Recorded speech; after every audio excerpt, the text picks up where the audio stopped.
merginos žinutė, sako, paaiškėjo, kad draugas susirgo venerinę ligą.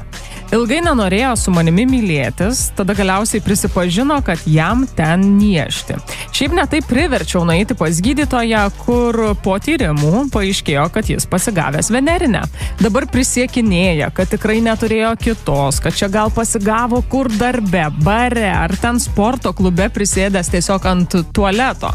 Aišku, prisiekinėja, tai čia jau įsivaizduojate, ne? Tokia situacija poroje, tai prisiekinėja iki ašarų, čia kaip ir rašo, o aš nežinau, tikėti ar ne. Tai ar taip iš viso gali būti, kad tokią ligą pasigauti galima nuo tualeto? Turime atsakymą iš Benedikto, čia jo balso žinutė. Labas rytas. Nežinau iš tiesų, kiek aš noriu atsakinėti šitą klausimą, nes tiesa gali būti skaudi ir sugriauti santykius. Rekomenduočiau abiems pasirodyti pas dermatovenerologą, jau labiau, kad ir partneriai gerai būtų išsitirt. Gal herojus spėjo užnešti ir prieš tai ir partneriai dar dovanų.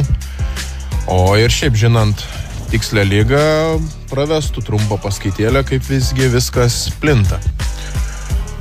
O jeigu taip rimtai teoriškai, tai venerinės lygos, lytiškai plintančios lygos dažniausiai plinta lytiniu keliu, dar gali plisti ir per tiesioginį kraujo kontaktą. Tarkim, būdavo anksčiau prieš 40 metų per kraujo perpilimus galėjo plisti, bet kadangi dabar donorų kraujai yra ištyriami dėl visų infekcijų, tai rizikos praktiškai nėra. Galima per užkrėstas adatas, leidžiantis narkotikus. Tai gal nieko tokio, gal tik narkotikus leidžiasi ir viskas. Aišku, juokauju, čia irgi baisus reikalas. Bet šiaip ant tualeto prisėdus ar patrynus kažkur tikrai neturėtų užsikrėsti ir čia praktiškai yra neįmanoma.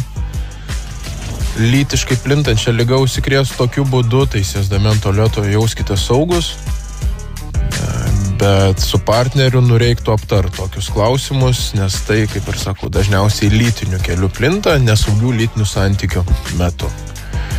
Tai ką, stiprybės jiem, saugant santykius, tegul abudu pasirodo pas dermatovenerologą ir gydosi.